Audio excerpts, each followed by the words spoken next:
Hey guys, and welcome back to another video.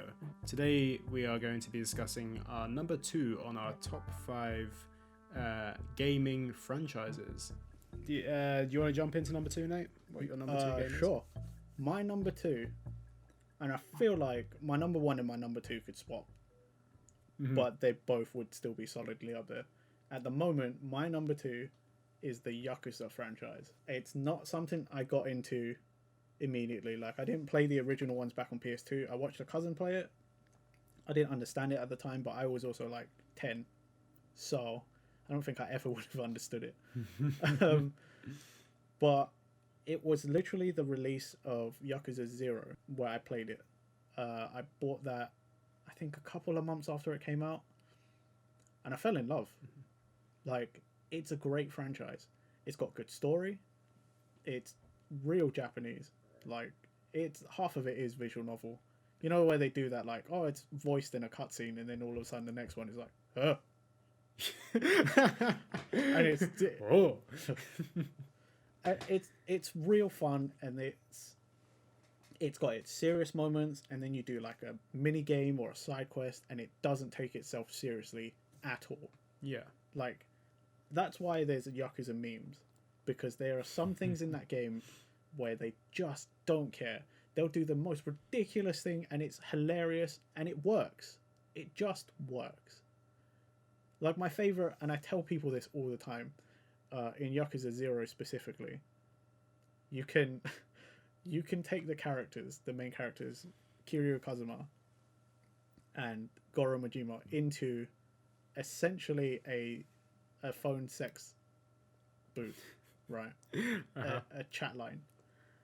And and the animation that plays, right? You pay, you go in, you see this cutscene of this stoic man sitting in front of a phone. It rings, and it's the most over the top, zooms in on his hand, picking up this phone, pulls it out, right? Zooms out, and it's like a full body shot, and the phone cord is like all over the place, and it zooms back in, and he puts it to his ear just to go, mushy mush.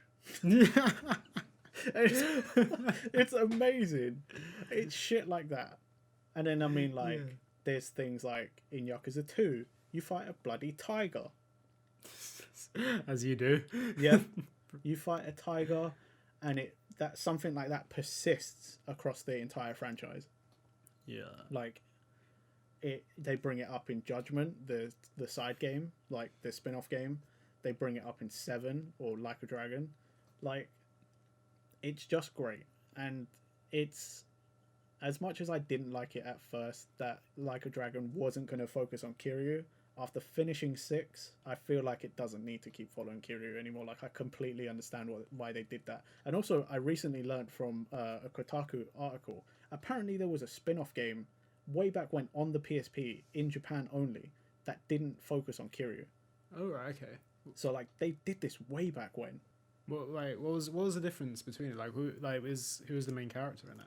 Is there still references in that from like the newer games? No, not that I know of. Like, apparently just forgotten about. Yeah, apparently, like, the main character in those PSP side games, because apparently there were 2 of them. Oh, right, okay. Was some guy who just sort of gets caught up. He gets accused of something, and then he has to get into underground, like, death fights, essentially. Like, fantastic. He's an underground fighter, essentially, like, and he has to work his way out. I think there's another spin-off game in Japan only, where it's like in Edo period or something. Yeah, that's another Yakuza spin-off game. We didn't get that one over here. There was a spin-off game on the PS3 that we did get, where it's set in the Yakuza universe, and there's zombies, like zombie outbreak. I remember this. Like, I think that was the first Yakuza game I actually remember, like, that it being advertised. I remember people being disappointed, mainly because I was like, that was when my cousin was into it, and I hadn't got into it yet. And I remember he was waiting for Yakuza 3 to be released over here. That's all we ever got. We got 1 and 2 on PS2, and then we got that zombie game. We never got any other ones over here until recently with all the re-releases. But, like, it is seriously like the stories are pretty good. You just come to like care for these characters, and the old fighting system it used to be kind of hard as well. Like if you weren't careful or you didn't have a lot of healing items or whatever, you could go into any fight and just get wrecked. I know for a fact, with the Majima everywhere, like in Kiwami 1. That meme is just fantastic. Like, I think ever since you've shown that to me, I'm just like... Yeah, like that's literally in Yakuza Kiwami, right? So the remake of the first one. Dude, you could be walking down the street and he'll come out and seriously, there's so many times where I've had to redo like 2 hours worth of gameplay because I wasn't expecting him to appear and then I got killed. It's hard, man. Like stuff like that is hard.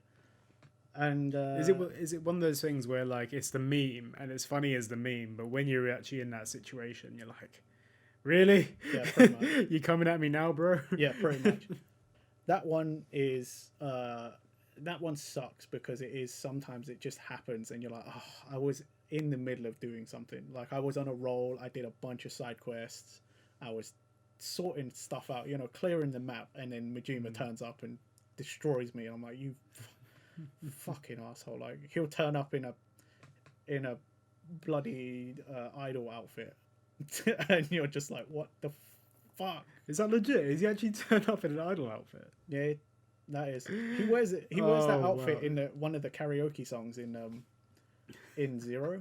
That's another thing. Karaoke is great in Yakuza because like depending on the song, there might be a whole like cutscene where it goes from whatever character you're playing as singing in like a bar, and then it goes into a weird like music video. Yes, you've probably seen the meme of like Kiryu from 6, where he's like standing at like this shoreline, and he's just got that like open mouth smile and a thumbs up, and that's like that's a karaoke song cutscene. He's like singing, and then all of a sudden he's like walking through Onomichi in Hiroshima. That's where the game in 6 is set partly. And it's like all the local townspeople are like, he's walking through and he's like strumming a guitar and he's singing this song, and then it ends, right? He puts his leg up on like a ledge and he turns to the camera with that open mouth smile and then a thumbs up, and that's how it ends. It's stuff like that. It's brilliant. Like this is what I'm saying. Like there's certain things it's just like, I don't know why you did that, but I love it. It's brilliant. Do it again. It's one of those things that is so Japanese that it's just brilliant like that. It like, transcends. It's just so over the top. It transcends culture. Some of this stuff. Again, Majima in Zero, right? Your first introduction is he's a very serious character. Some stuff has gone on and he has to be this really serious guy. And then you go do karaoke, right? And he sings this like upbeat, like almost like idol song. And he's on roller skates in this like bright, shiny outfit. And all you can hear, like, at some points, he's just going, I love you. You love me. Like, it's brilliant. And there's a whole dancing minigame. Like, trust me, like, this series is worth getting into. Like, the funny parts, the non-serious parts balances out well. So you got enough serious and enough fun to keep you going. That's what I love about those sort of games, like, because like if it's just serious all the time, you kind of just be like, okay, cool, it's just this thing that's going on. But like, it's kind of like that GTA sort of thing as well. Like GTA has those like brilliant comedy moments. Yeah, but it's like more extreme than that, and that's what makes. Oh yeah, I mean Yakuza, it takes it to a whole nother level. I mean, like, I just like what I know from Yakuza is that I've got 2 games of it. And I still need to play them. I've got Kiwami and I've got Zero. They're on my shelf. They're still in the wrap, like, and I need to just jump into them at some point. I will. You should. Like, the thing is, they're so Japanese though. Like in terms of actual like the game,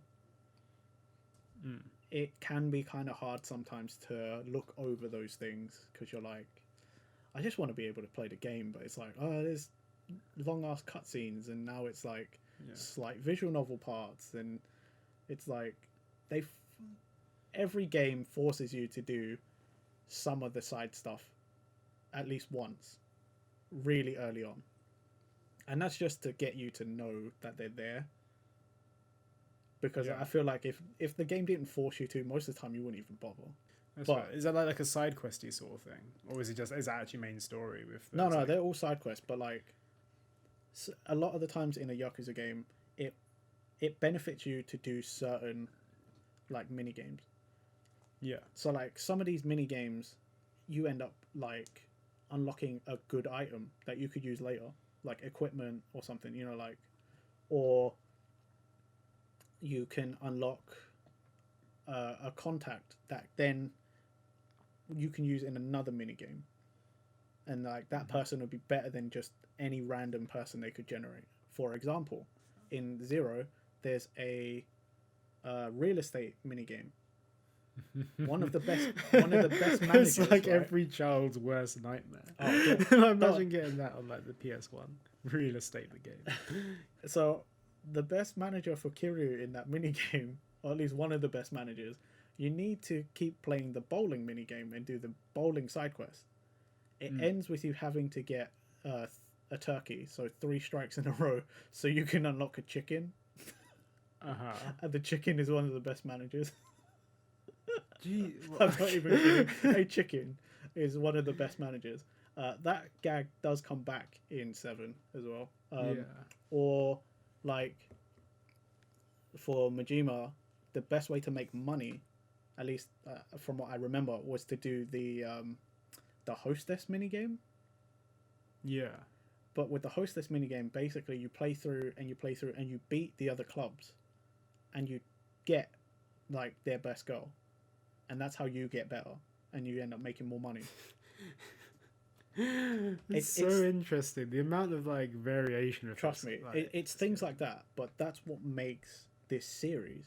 It just makes the whole series. It's really weird and it's really random, but the random works so well. Like I feel like I'm talking about Zero a lot, but that's just because also I've been watching clips of it again, yeah. and it's just like watching Kiryu play with these. They're called pocket circuit racers. They're like little cars that were really popular in Japan way back in the 80s. And it's like the one cutscene that sticks in my mind is like, if your car loses, you just get this cutscene of Kiryu. It's like fully grown man, right? Yeah. Racing against children, defeated beyond all. Like the look on his face is just utter like shame. He's so disappointed he lost, but you're also like, dude, you're racing against kids. This is a kid's hobby. It means a lot to Kiryu, apparently. Well, that's what's even funnier. It's like it's literally like, I think the kids in that mini game and that side quest series, they're probably like 10, and in that game, I think Kiryu's like 27. Wow, okay. He's like 20 something. In his like late 20s, I think, mid to late 20s, and he's losing to kids, and it's the most depressed look, but it's hilarious. That's true. I think there's like so much untapped meme potential with Yakuza. Oh, there is. Like you got like the Bakamitai memes and stuff. And that's not even that great. I mean, it's great. Like it's one of those memes that last year was just there, and you're like, okay, cool. Dude, I mean, that's a like, meme. I get it, Bakamitai, yeah, but like seriously, Yeah. you could have taken any of the other karaoke, and it would have been. Yeah. I think Majima singing that fucking Idol song would have been funnier. Yeah. There's so me much good personally. stuff there, man. I need to pick it up for sure. Like, Honestly. I'll say it to myself every single year. I I- will one day. I Pick could it up. sell this game. I could talk about this franchise forever. But it all comes down to just play it. Play it and you'll Yeah. understand yourself. Like, and if you don't get it, you're dead inside. That's all I'm saying. Right? I don't understand when people can't get into it. It's so good and it's so funny at times. If you can't get into it, you've got no soul. I'm going to die on that hill. You've got no soul. You need to seek some sort of help because you're missing out on something really good. Sega, hire this man. He will do wonders for your marketing. Nathan says, buy it or you have no soul. Laugh. Honestly, if Sega want to come and be like, yo, we need you to advertise for Yakuza, I would be on that. You could be the second Sagata Sanshiro. Oh my god! But just for Yakuza. Oh, I'd love to see that. I think this needs to happen. I'm pretty sure there is a second Sagata Sanshiro. I think it was like his son. Oh, who's Sagata Sanshiro's son? I don't know if it's his actual son or like an actor who played his son, but like I think they got someone who to take over like recently, like last year or something, or the year before. Really? I remember telling you about it. It's really weird. Okay. I need to see more of Sagata Sanshiro either way. Yeah, I mean, what was the last time we saw him? When I sent you those those videos where he was a motorbike advertising what was it? UFO? The noodles, the noodle. The UFO noodles. By the way, I've had those. Pretty good. Is it? Yeah. Okay. The UFO, like the yakisoba one, pretty good. On a divergent topic. Well, there we go. That's what I like to hear. Just random food talk in the middle of a game thing. But that's it. Noodles, UFO noodles. I'll go out and find some. Well, I mean, it kind of relates, you know. There's the UFO catchers in Yakuza, and you can eat noodles. You can eat yakisoba in the games. It all ties back somehow. Yeah. Happy with that. Anyway, moving on. What is your number 2? Cool. So my number 2, for me, I only picked up this franchise. It's in 2013, which seems like it's only yesterday. It's actually like 7-8 years ago. But Fire Emblem is my number 2. No, I'm not surprised. I'm not surprised. I think like it's one of those ones that I found my love for Fire Emblem when I picked up Awakening. Like God. And like it's one of those ones. I think I just downloaded a demo off the eShop one day, and I was like, I'll give this a play. I know, like everyone that knows a Fire Emblem in the West, it's like Smash Bros. It's Smash.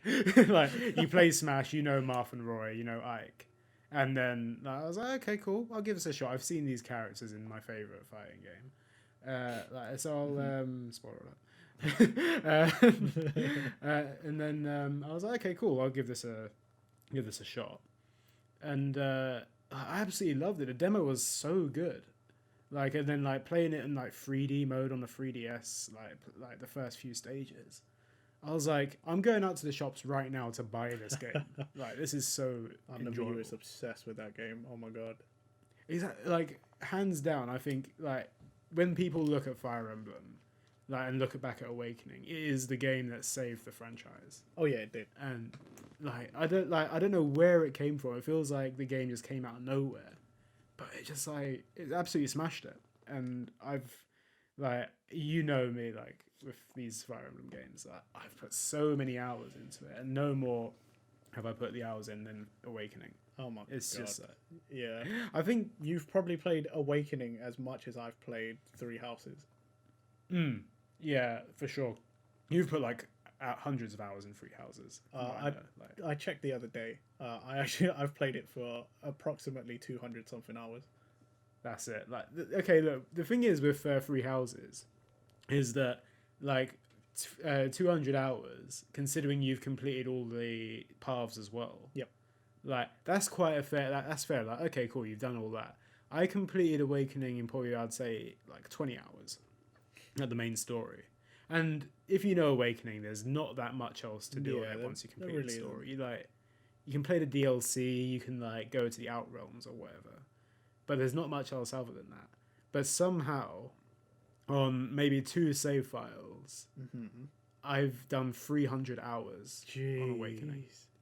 And I've just like this is me. Like, I think what I ended up doing on Awakening was I completed the story mode, and then I just wanted to like make my characters the best they could be. So I started just grinding like all of my characters for no reason whatsoever, just because I enjoyed the gameplay of it so much. Oh, don't remind me. I've still got PTSD from that. I remember the first time I was like, oh, you got Fire Emblem too, yeah? Oh, we should play against each other. Like, I came over to your house.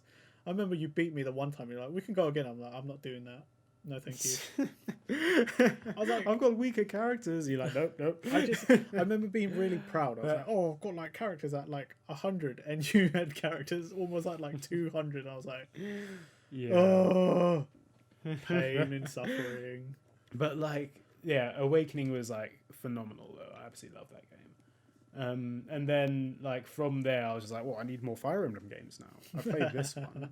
I need to play more of them. And I think that's where I realized that like I enjoy Fire Emblem as a casual fan more than like when the like an OG hardcore one, because I've played the older games as well, like a fair few of them, and like I probably can't get into the permadeath thing as much as most people. Like I know classic Fire Emblem fans like there's no other way to play Fire Emblem. I don't. But for me, like just jumping into the casual mode is like what I know and it's what I loved about Awakening. I don't know how people do it though. You know, like permadeath, because like Awakening, for example, you get really attached to the characters, especially because you can pair them up and they can have kids. So I don't know how you do it, right? Where you care, you learn to care, you learn all these characters and their quirks, and then you go, yeah, when he dies in a fight, when they die in a fight, they're just dead. That's it. Like I don't know how you do that. I guess that's why I've never done another man. It's like he's dead. He's never coming back, and like you've like grinded him. You like exactly. Like you got all this like stats on him. And I think like that's probably why I've never done a Nuzlocke. Like for the same reason. Like you learn to care for these things. I guess that's the point of a Nuzlocke to show how like cruel things like that are. But yeah. I just can't do it. Yeah, I think for me as well, I'm one of those guys that when I play a game, I'm like a collector in it. Like, if I'm missing one thing, I'm like, that sucks. Why is this not a thing? I want to collect everything in it. And like for me, like having a roster of characters, and I'm like, oh yeah, this one he's not here anymore because he's dead, and I couldn't be bothered to carry on. I'd be fuming. I can't do that. I can't have a complete roster of characters and one dead guy. Aww. It's but yeah, I love Awakening. I've started playing Path of Radiance on the GameCube recently. Which one's as that? well? That's a really good story in that one. I'd recommend it, even though it's permadeath, and every time one of my characters dies, I have to restart the level. Oh, that's long. It's like it gives that extra layer of strategy with it. Like, okay, cool. I know, like, if one of my characters dies, I'm like, okay, cool. I know where to put him now. I know I can just rewind it. But yeah, you're right. It's like, long. Restarting it's not even like Free Houses where you can actually just rewind it. It's restarting the whole fucking thing. Like modern Fire Emblem games do have that rewind feature. Again, I hear classic Fire Emblem fans being like, don't use rewind, it's a scrub move. But it's like, well, I can't help what I am. Okay, leave me exactly. I feel it, Nate. I feel that. But no, Path of Radiance. Like I haven't completed it yet, but it's a really good game. I'd recommend it if anyone ever tries to pick it up, despite the price tag of it. But then like you haven't played Fates, have you? No. No, like that's the thing. Fates gets a lot of hate, really, just because like some people don't think the story's as good, and then like obviously it's split into 3 games as well, so you don't really get the true ending unless you've completed like Revelations, which is DLC on top of that. So I think it's a lot. Like, as a gamer, you do kind of feel cheated. Like, okay, cool, I have to go through all these hoops just to get a true ending of a game. But I actually really enjoyed it. I really enjoyed Fates. It's like I think I completed what was it? Conquest and Birthright ages ago, and I did start Revelations, and then I've got halfway through Revelations and I just put it down just because I've been playing the game for so long. Not 300 hours long, mind you, so it's very hypocritical. But also since then you've also picked up 2 other Fire Emblem games. I have, yes, also. And for a fact, I didn't play it for ages, and I actually completed Revelations last year. Okay. No, was it last? Yeah, it was last year. It was in 2020. Must have been because no one else had anything to do. Yeah, exactly. So I did that, and no, I rate it. I really rate it as a title. It's good. I can understand why people can't get behind it. It's a story thing as well. Some people have can't get behind the story, but no, I really enjoyed Fates. That's a good one, and Three Houses as well. I think I'm glad how well it's done for a Fire Emblem game. It's it's the best selling one so far. Yeah. And I can totally get behind it. It is a brilliant game. I loved it. I haven't completed all the paths yet, but because I'm in the middle of Blue Lions at the moment. Yes.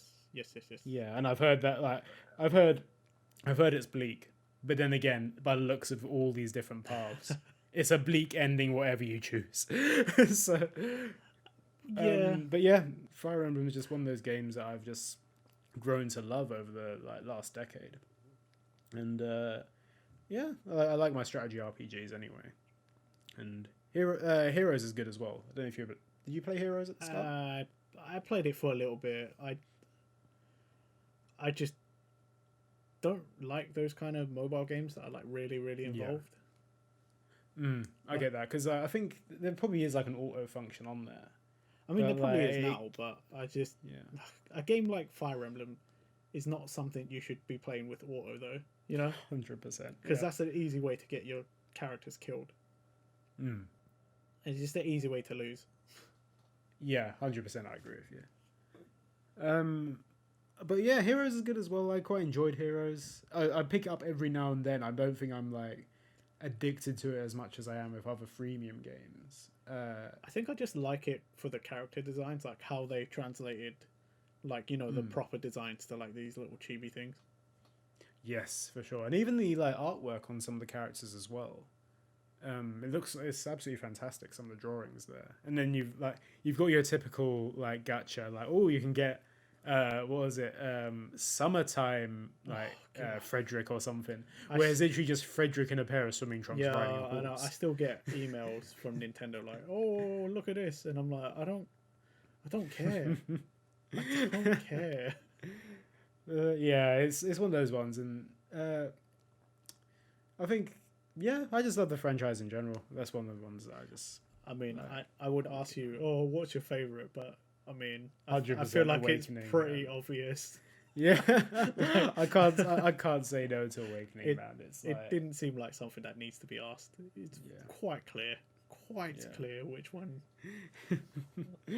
Oh man, I think like one day I'll probably actually go back to Awakening and restart the story mode again. Oh man, but 300 hours seems like more than enough. Don't push it further than that, I feel like. Yeah. I mean, the one thing about Fire Emblem as well is just like everyone gets salty about the Smash Bros. Characters in it. Like, it's more Smash Bros. Fans getting angry that there's Fire Emblem characters in that game. It's just because there's a lot of them, and there's not enough. There's a lot of them, enough. And there often isn't enough difference. But I will leave it at that. That's a whole nother discussion. Let's just not do this. Yeah. And once again, guys, that was our number 2 gaming franchises of all time. Don't forget to like, favorite, subscribe, hit that bell button to get notifications, and we'll see you next time.